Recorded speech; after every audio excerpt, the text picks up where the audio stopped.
Yu-Gi-Oh! Zexal is arguably one of the most influential Yu-Gi-Oh! Spin-offs when it comes to inspiring new collectors. The creation of number monsters gave Yu-Gi-Oh! Fans another set of cards to obtain and encouraged young duelists to do so through one of the most powerful characters in the show, Kite Tenjo, the Number Hunter. While most of the number cards were true to their show variant, many of them were changed when they were brought into the TCG and OCG. While some of the cards remained relatively the same, some had big changes or just didn't exist in the show at all. It was the addition of the latter that really helped number monsters turn Yu-Gi-Oh! On its head during multiple different formats. So today, let's look at some of the most powerful number monsters in the TCG and ask ourselves the question, what's the most degenerate number monster? Going in numerical order, I think the first option is number S0. Its main ability reads, once per opponent's turn, quick effect, you can detach one Xyz material from this card.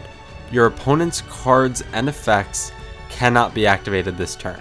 This Zexal themed card was abused during the pandemic after Numeron's release because of how easily it could be brought out with Numeron Network, an archetypal field spell that couldn't be targeted by Ash since its effect sent a card from deck to grave as cost. Since number S0 summon also couldn't be negated, without a Ghost Ogre to pop the field spell, activating and resolving Numeron Network was essentially a free way to lock your opponent out from playing Yu-Gi-Oh! And potentially OTK them the next turn with the rest of the Numeron monsters. For obvious reasons, it ended up getting banned just a few months after Numeron's release. Option 2 is number 16, which has a similar effect to number 0 that reads, once per turn, you can detach one Xyz material from this card to declare a card type, monster, spell, or trap. That type of card, if spell or trap, cannot be activated, or, if monster, cannot activate its effects until the end of your opponent's next turn. Apart from shutting players out of an entire card type, one of the reasons this card was so broken was because of its generic materials, 3 level 4s, and its soft once per turn effect. This means if you were able to summon out enough level 4 monsters or revive it from the grave and get material on it, you could theoretically use its effect multiple times in one turn, and lock players out of multiple card archetypes. Option 3.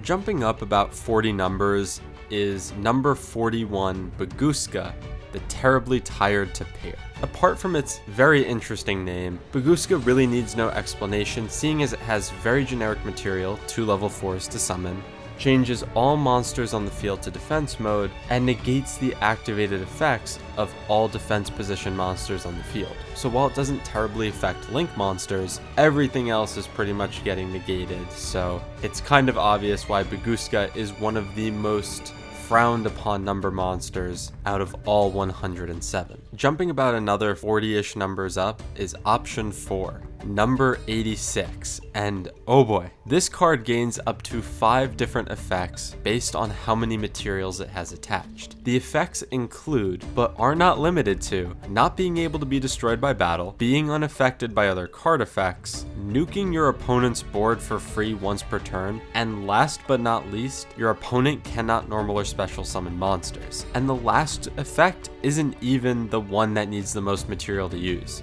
You can have just 4 material and lock your opponent out of summoning.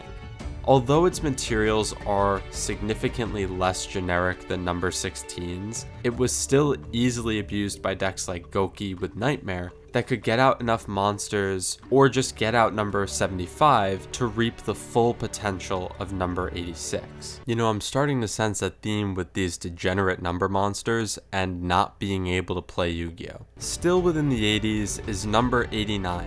That can banish an ungodly amount of cards from your opponent's extra deck and GY. This card was easily abused in Kashtira format since Kashtiras could get out level 7s easily and benefited from banishing your opponent's cards. On top of that, Kashtira could also banish even more cards face down to make 89's effect even more deadly. Although it didn't necessarily lock your opponent out of playing the game, it still forced them to banish cards face down, making it significantly harder to recur them. It also acted as a way to deck thin your opponent, making them lose resources and deck out faster. Moving up to the 90s is number 95, one of the best dragon type Xyz monsters, whose effect reads, when this card is Xyz summoned, you can send 3 dragon type monsters with different names from your deck to the GY. Your opponent banishes 3 monsters from their deck.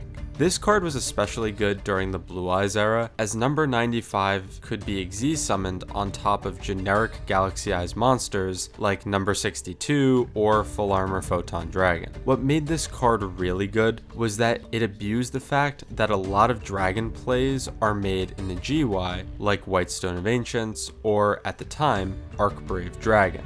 This allowed you to send any 3 dragon monsters from your deck to the grave on its summon for free, and it forced your opponent to banish 3 monsters from their deck in turn, allowing dragon decks to generate insane advantage. And like most of the cards on this list, was banned as a result. The last card on this list wasn't really an issue until recently with the release of K9. Number C104 is difficult to summon because it needs either 4 level 5 monsters or to be ranked up from number 104. This card has an insanely deadly effect that matches its difficult summoning condition. The effect reads, if this card has number 104 as an Xyz material, once per turn, during either player's turn, when a monster effect is activated on your opponent's side of the field, you can detach 1 Xyz material from this card, negate the activation, then you can send 1 random card from your opponent's hand to the graveyard,